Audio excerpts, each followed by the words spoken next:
everyone, and welcome back. This is the 2022 International E-Assessment Awards Finalists Showcase Series Episode 2, as we lead up to the 21st of June, when we will announce the winners of the 2022 E-Assessments Award.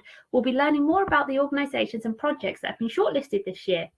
We'll also be hearing from the sponsors of the individual awards, as well as Paul Muir from the British Council, who are this year's awards headline sponsor. You can watch these broadcasts via the E-Assessment Association's social media channel, or you can listen via our podcast channel. Don't forget, if you'd like to attend, and I'd love to see you there, you can still buy tickets for our International E-Assessment Conference via the website eassessment.com/conference. We've got some fantastic keynote speakers lined up this year, as well as a really good lineup of programs and presentations during the day. And we've got some hands-on workshops as well, I believe. So the Conference Awards takes place in London on the 21st and 22nd of June, and come and say hello, and hopefully I'll see you there. So first up in today's session, we welcome the sponsor of the Best Transformational Project Award, SQA, to tell us a little bit more about why they were so interested in sponsoring this award.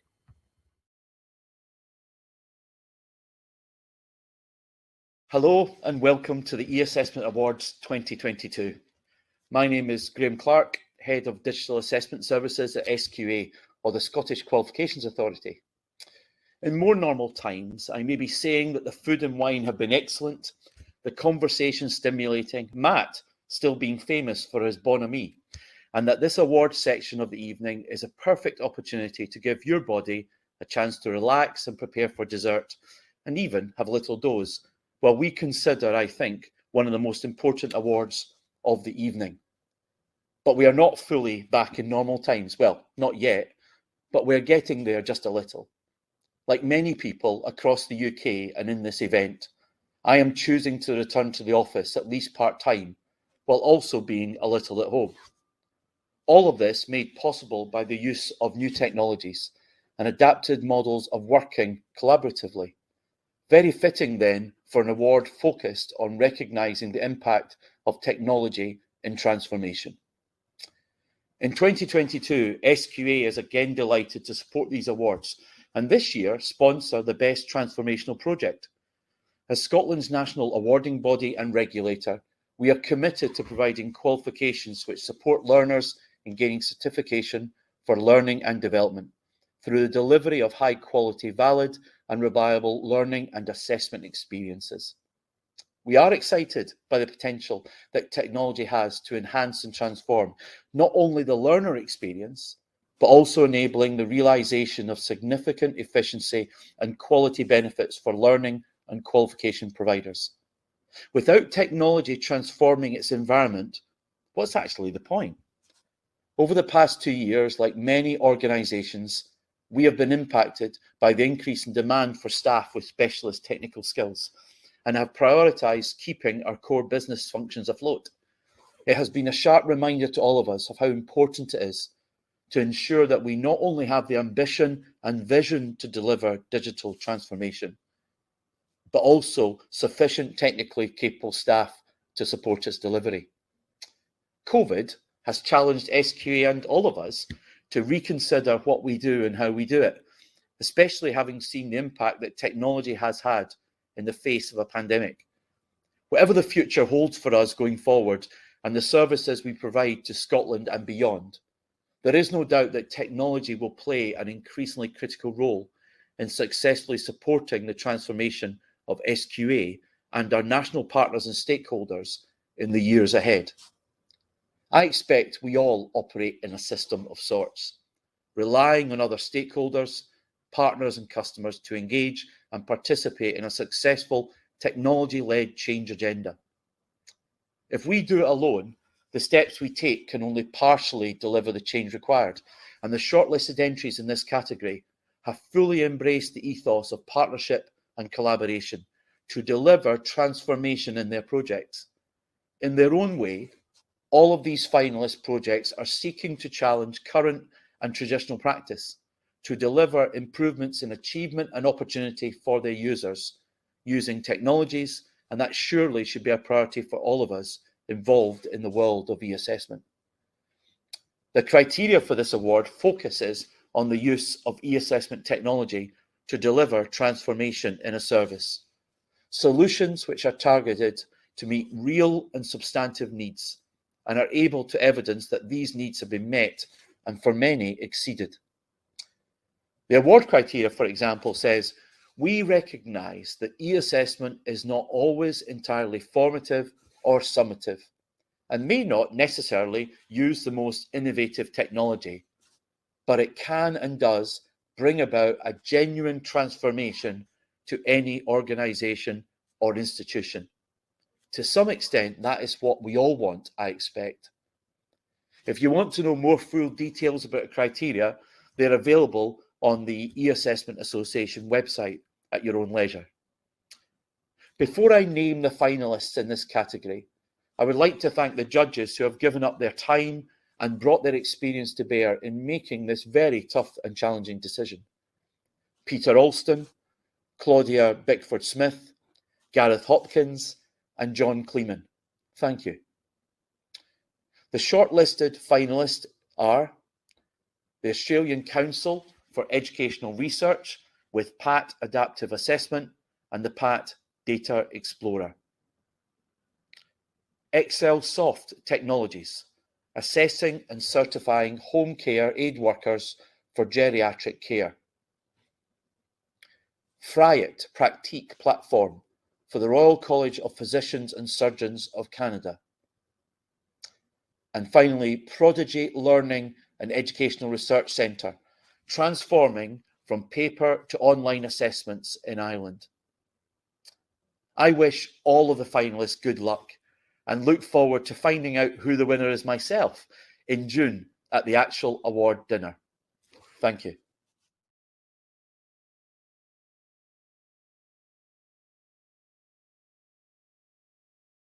Thank you very much, and we are delighted to have SQA as an award sponsor this year.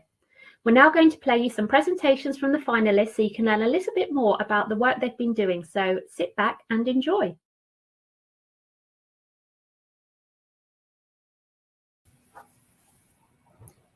Hi everyone, my name's Toby Newton. I'm a Senior Project Director here at the Australian Council for Educational Research, and I'm going to be presenting some information about our PAT Adaptive online assessments and the accompanying PAT Data Explorer reporting suite.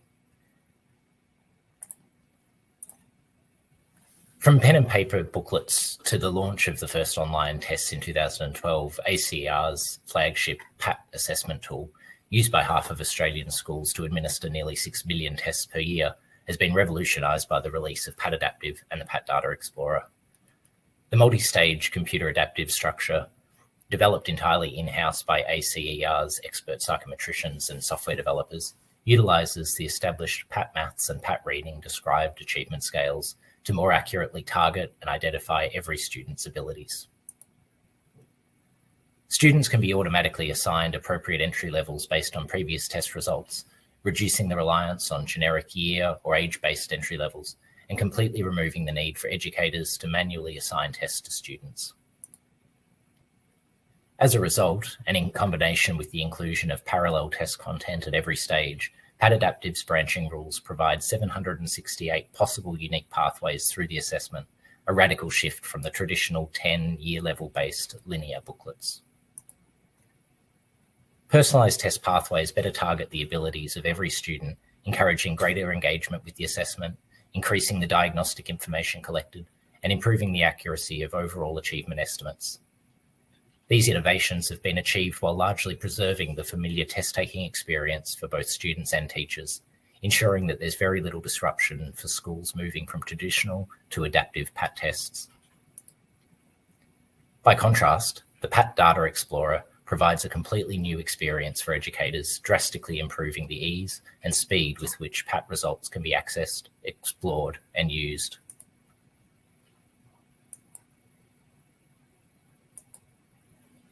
Rather than a set of discrete reports, the PAT Data Explorer has been designed as a single reporting environment, immediately presenting the most useful information to teachers and school leaders, while allowing single-click access to every layer of data, including individual diagnostic reports, group analysis, national norm comparisons, and longitudinal progress for teachers wanting more from their results.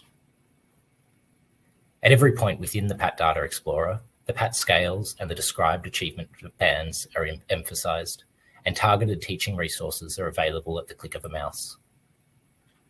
Teachers can immediately see and understand their students' current abilities, put that achievement into the context of their progress to date, and find activities and other resources that will directly support their continuing growth.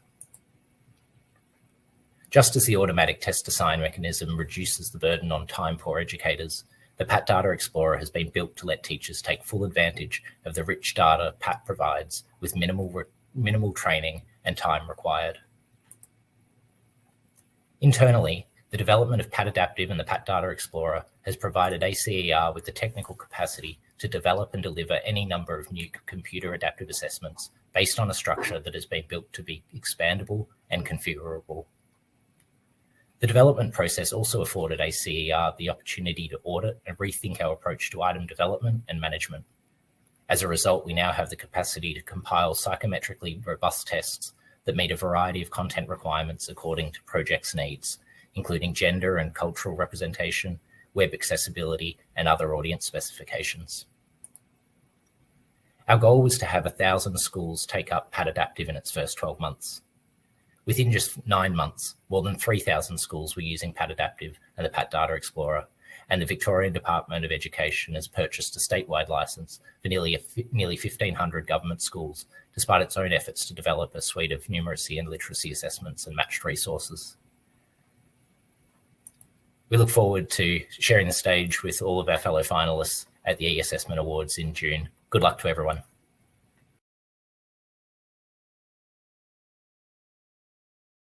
Good morning, good afternoon. I am Adarsh Sudhindra, the Vice President for Growth and Strategy at ExcelSoft. Today we're going to be talking about a very interesting project that we did with a customer in the US. The customer, SEIU Benefits Group, is a large nonprofit training organization in Washington State in the US. They are responsible for training, assessing, and certifying home care aid workers. They train and certify over 60,000 home care aid workers every year who go on to provide high quality home care, nursing home care, and other daycare services in the state of Washington. The company, ExcelSoft, we are an education technology company focused on building innovative products and solutions in the assessment and e-learning domains. When we started the engagement with the customer, they had several challenges. They had been traditionally using paper-based assessments in all their programs. They were looking at an online assessment platform. Most of their caregivers, the trainees that are part of these training programs, are immigrants from different parts of the world, mostly from the African continent, so English was not their native language. They cannot afford expensive large screen devices like laptops and desktops. So the online platform that we had to provide had to support multiple devices and form factors. It had to be working on handheld devices. It had to be localized in 17 different languages, not just the platform, but even the content experience had to be supported in 17 different languages. Most importantly, the training programs did not have a way to assess caregivers on the practical understanding of the caregiving concepts and to assess the on-field performance. They had wonderful multiple choice assessments that assessed candidates on the theoretical concepts, but there was no way to assess how they would actually perform on the field. In summary, they needed a fair, unbiased, inclusive platform to assess and evaluate caregivers from different parts of the world. The solution that we proposed was a step-by-step approach to move from paper-based assessments to online assessments. We came up with a solution that worked on the web, desktops and laptops, that worked on tablets and mobile phones. We enabled localization of the platform. So we had a team of localization experts who did not merely translate the text.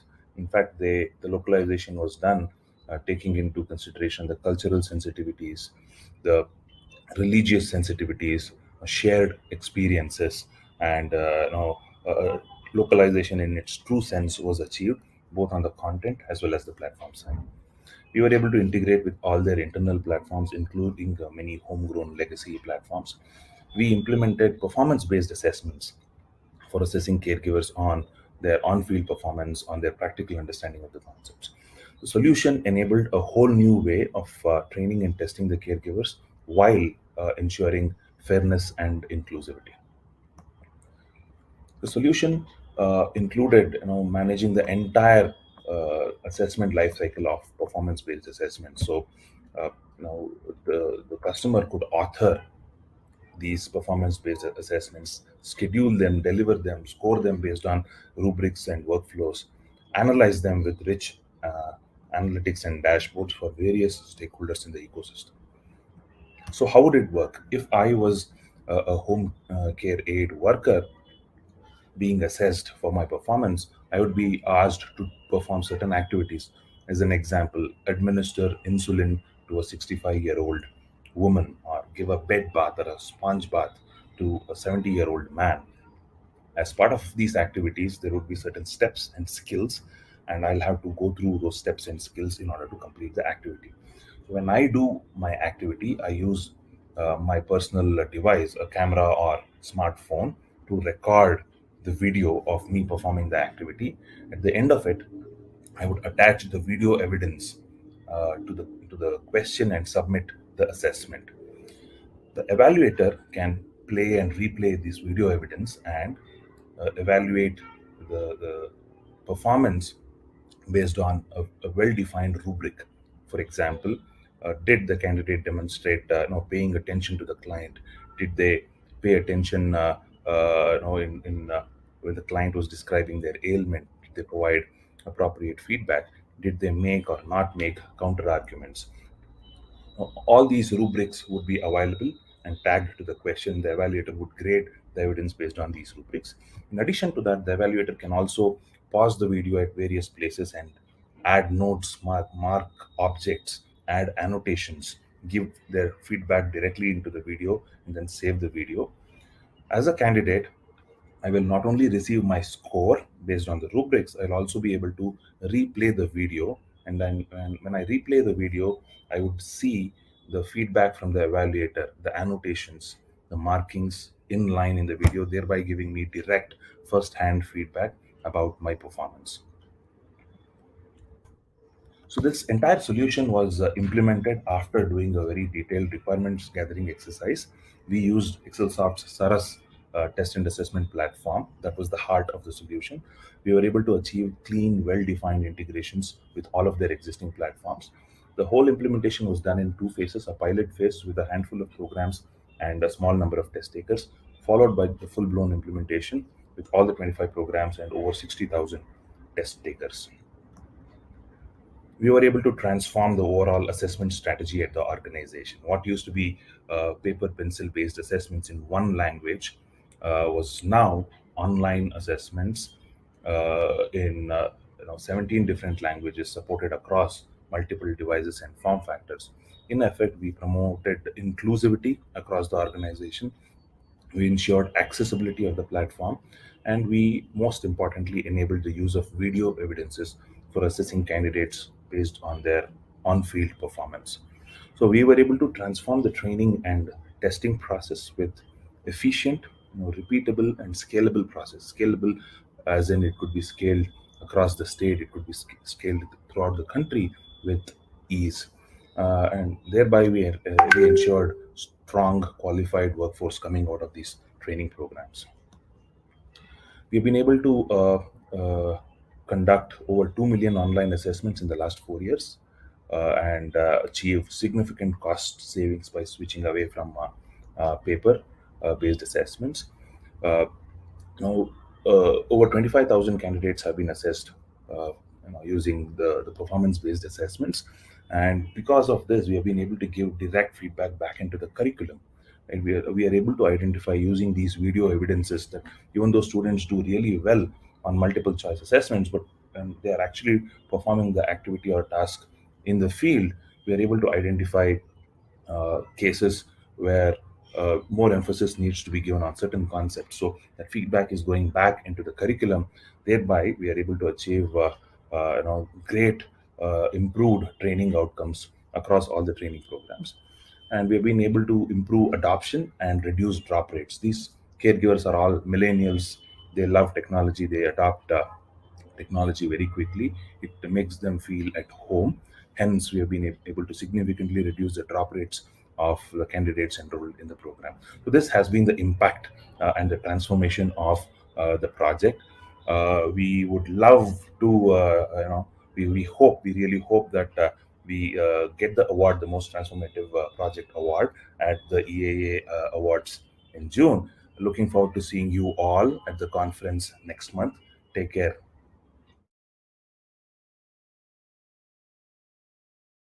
Hi, my name is John Dupre, and I'm presenting on behalf of FRI and the Royal College of Physicians and Surgeons of Canada about the project to digitize exams in response to the COVID-19 pandemic. While I'm currently the Operations Director for North America at FRI, previously I was part of the assessment team at the Royal College during this project. Innovative technologies have the capacity to alter the competitive landscape, disrupt the status quo, and change the strategic direction of organizations. During these times, selecting the right tactics to accomplish the goals of the organization is key. Looking for opportunities to leverage new technologies can sometimes become a secondary activity to the daily operations of the organization. For this reason, crises are often seen as an opportune time to enact long-standing intentions to change. COVID-19 created such a situation for the Royal College when delivering face-to-face examinations on paper became impossible.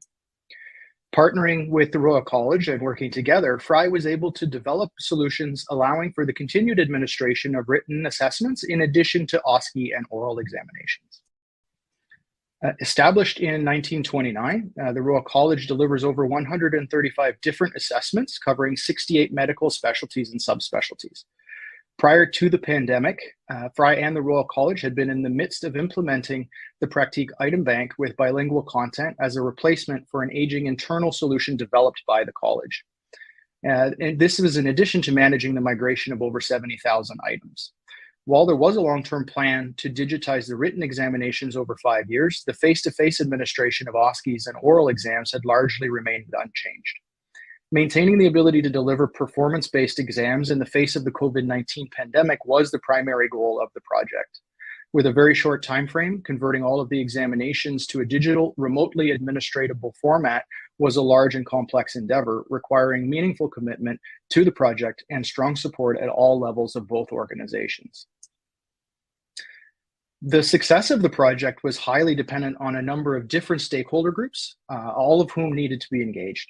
From the fellows developing the assessments to the Royal College staff supporting the development and delivery, the candidates challenging the examinations, and the regulatory authorities that confer licensure to successful candidates all needed meaningful engagement for the success of the project. Developing the training materials and delivering live training sessions was crucial to the success of the project, and all questions needed to be answered for such a transformational project. New system functionality was also required. Scoping, development, and testing were all completed in very tight timelines before going live in the spring of 2021. By the end of 2021, over 4,000 candidates had challenged their examinations, doing so in a remote manner, using Pratique for both written and performance-based assessments. There were no delays in allowing successful candidates to achieve licensure and enter independent practice at a time in which physicians were badly needed to address the burden the pandemic had placed on the entire healthcare system. Working closely with the Royal College as a partner in achieving the digitization of the exam components in such a short time frame realized many benefits. These included developing a pandemic-proof exam process, the standardization and streamlining of business processes, and created savings for both candidates in terms of travel costs and the environment in terms of a significant reduction to the Royal College's carbon footprint. Implementing Pratique has also led to other opportunities with ongoing development focusing on credentialing and results and feedback reporting systems, as well as the engagement with the College of Family Physicians of Canada to deliver the Family Physicians exam. As a result, all physicians in traditional pathways to certification in Canada will have their examinations delivered via Pratique. FRI was able to bring to bear extensive experience in e-assessment development and administration and a novel web-based assessment platform to assist the Royal College in a challenging time. These types of partnerships are invaluable in improving innovative products and ensuring value delivery for those looking to make similar transitions in the future. Using the FRI exam fit process as a foundation and incorporating lean and flexible approaches was key. Close collaboration and transparent discussions played a significant role in the success of the project and the ongoing partnership between FRI and the Royal College. Building on 21 years of FRI experience in e-assessment in the medical field, the project with the Royal College has further developed the ability to partner closely with organizations and to maximize the benefits for all parties. Delivering impactful solutions in a manner that results in win-win situations has enabled both the Royal College of Physicians and Surgeons of Canada and FRI to improve their offerings, de-risk operations, and investigate new and exciting paths forward once the current constraints caused by the pandemic subside. Thank you very much for watching, and we look forward to seeing you at the EAA conference.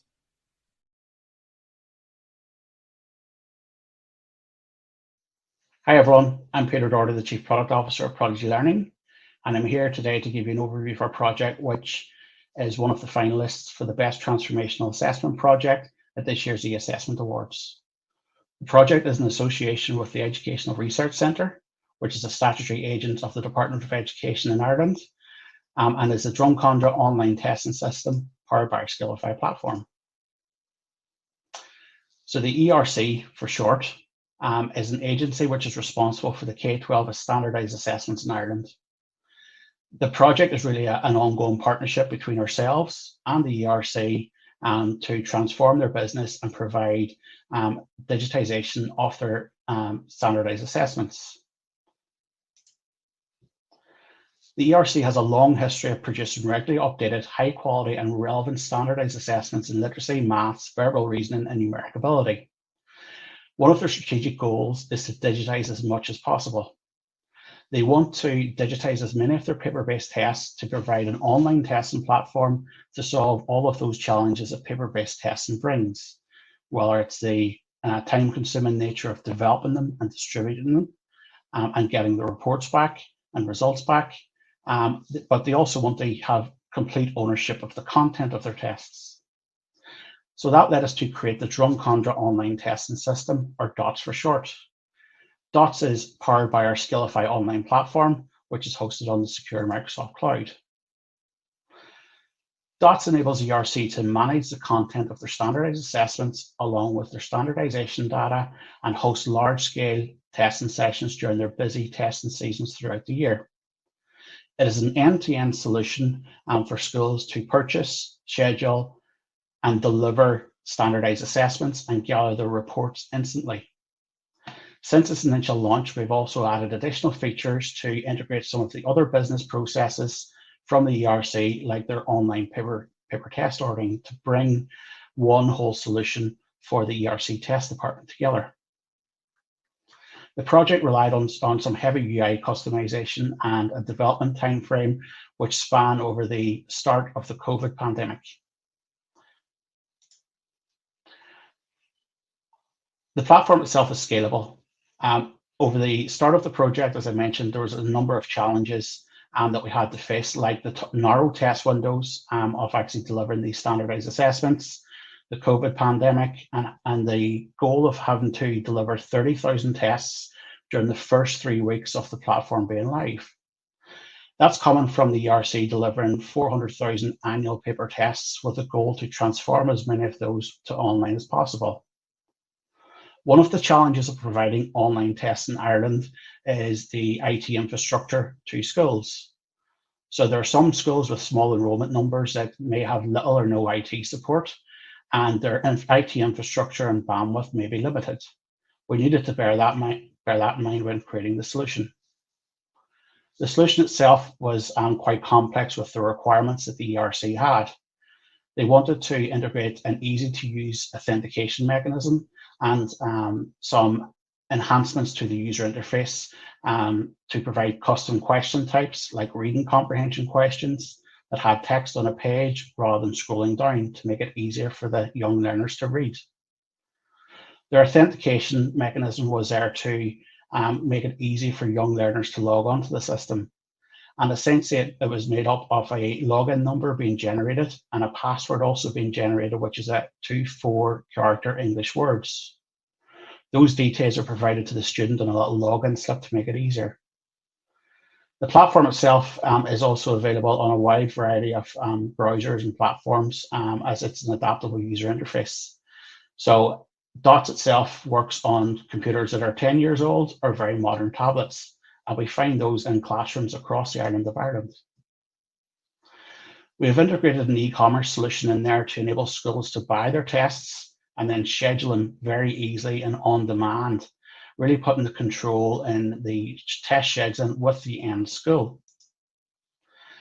The project itself has had several really impactful transformational impacts over the actual project period, some of which I've detailed on screen here. So it's an end-to-end solution for standardized testing for the ERC, and it provides the ERC with control over all of their questions and all of their data. It gives instant reporting and analytics for all users and cost savings to both the ERC and schools. The project was delivered during the COVID-19 period, and one of the biggest challenges was to hit the goal of 30,000 tests delivered during the first 3 weeks, which was in April 2021, just as when schools were returning back into the classroom. And I'm happy to say that we actually hit that. Every single school has access to DOTS on the island of Ireland, and the ERC are very pleased with the low level of support that has required, given their expectations. With that, I'd like to thank the Assessment Association for hosting this webinar and showcasing the finalists.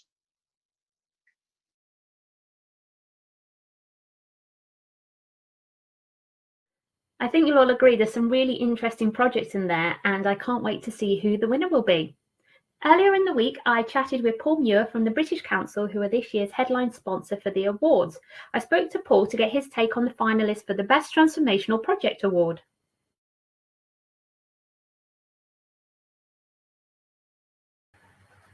Hi, Paul. Hi, Romana. Nice to speak to you today, and thank you to the British Council for sponsoring the e-assessment awards this year. We're delighted to sponsor them. I think, again, it's a great opportunity to get involved in international e-assessment, and it truly is international, as we know from the awards we're about to talk about over the next few minutes. We are, and what I love about the awards is just seeing what excellence there is in the sector, and there's always somebody doing something new or something different or completely changing how they work, don't you think? Absolutely. I think I've worked in assessment for 20 odd years, and I think it's always I think we tend to be in our little niches, don't we? So I think seeing these type of awards from different, from all different sectors is really, really interesting. And I think, we're seeing, some for the caregiving sector, we're seeing standardized testing in Ireland, for example, medical OSCE type exams again, which I know you're very aware of from your sector. Yeah. And something to help students or teachers to better look at students who are above or below average in terms of attainability in Australia as well. So lots of different, very, very different submissions, but also all really, really good. They are, and once again, it's so good to see such a global outreach for people submitting the awards, and it's not just a UK-based awards, it's very much international. I think that absolutely sings through with, like you say, we've got nominations from Ireland, Australia, we've got Canada outreach here, as well as America. The global outreach is phenomenal. It is, and I think we're seeing, with one of them, with the medical things, how you replicate something that has always traditionally been done, in person, in a testing centre, such as medical exams, OSCE type things, and then trying to push those online. And I think, this company, Fry IT, is one of the finalists, have done it multilingual. They've done 90+ exams. They've put in a very short period of time. And again, I think we've seen with COVID, it's accelerated people's innovation and that transformation they've had to do, because it's been a case of, I think we've seen it sort of transform or don't survive, really. So what messages shone through for you from the nominees that we've been talking about today? I think that one of the big things is that they've transformed to try and give their candidates, or the candidates who belong to the testing bodies that they own the exams, actually to give them the opportunity to continue to test. Because again, with COVID, I think a lot of people thought everyone focused on very, very small things, keeping your family safe and things, which is also very important.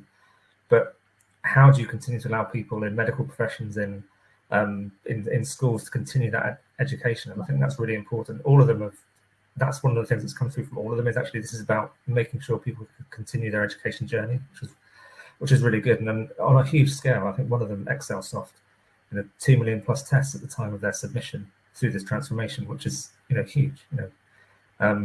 Just from this one initiative, which is significant, obviously.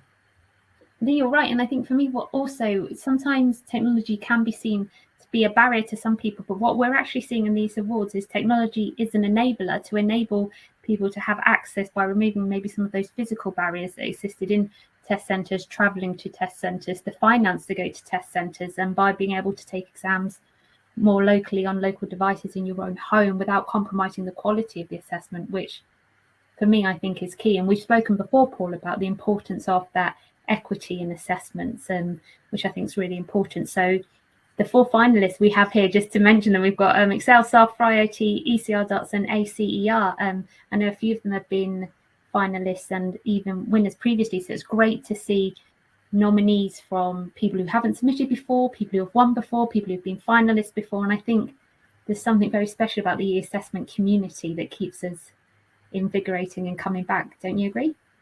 I think so. When British Council were finalists last year, we didn't win, but I'm not at all bitter about that. So I'm pleased to be here. And I think that's the thing. You can, every year you have a chance to resubmit something or to look at a new category. I think we've got 9 categories this year across multiple different awards. So there's always something to do there, and I think we're always looking to add new awards or to change our awards as well. I think that's part of the e-assessment association, so it's really, really good in that sense, that there's always a chance for you to demonstrate and show that innovation or transformation across the awards. And I can not beat you, Paul, but I think in my previous workplace, we submitted for an award and we weren't even shortlisted, so you beat us there. But no hot blood, that was previous establishment, but we have to keep coming back and transforming, don't we, what we do? And it's interesting to see what's happening now. COVID's settled down and where this is going to go, because it's not a reaction anymore. It's a positive, informed change that people are wanting to do. So we don't have forced buy-in. We have a controlled, adoptive buy-in, which I think is going to be really interesting to see where the sector goes. I don't know if you've got any thoughts. I think it is. I think we mentioned before, COVID forced people to do something. It made people make choices they might not have wanted to make before COVID had come along. And I think we've seen that with some of our clients, that people who wouldn't have considered certain ways of working have transformed their organisation through introducing technology in certain parts of their assessment process they wouldn't have considered before, or not without a lot more longer thought process. So that's definitely it. And I think one of the challenges now, and I think you just touched on it there, is to see how this becomes business as usual, how this becomes part of what they do. So how much of this do they retain going forward? How much of the candidates want to keep, for example, in an assessment? Do they want to go back to a test centre, or actually they're very happy to continue to do this from home because it suits them, because you haven't got to travel 50 miles and pay for that cost of everything else, and you're much more relaxed at home. Absolutely. And no overnight stay in a hotel, no plane, no train, no automobile, as the film goes. So yeah, it'd be really interesting to see what nominees we get next year. But for this year's awards, we're looking forward to seeing you all on the 21st of June and finding out who wins the Best Transformational Project Award. So thank you for your time today, Paul. Thanks so much, Morena, and looking forward to seeing you on the 21st.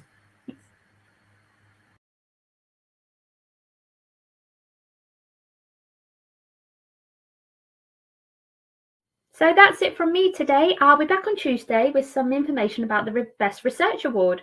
Thank you to all the judges for this award, and well done to all the finalists making it this far. Good luck to them all, and I hope to see you all at the e-Assessments Awards, or if not, at the conference. Thank you.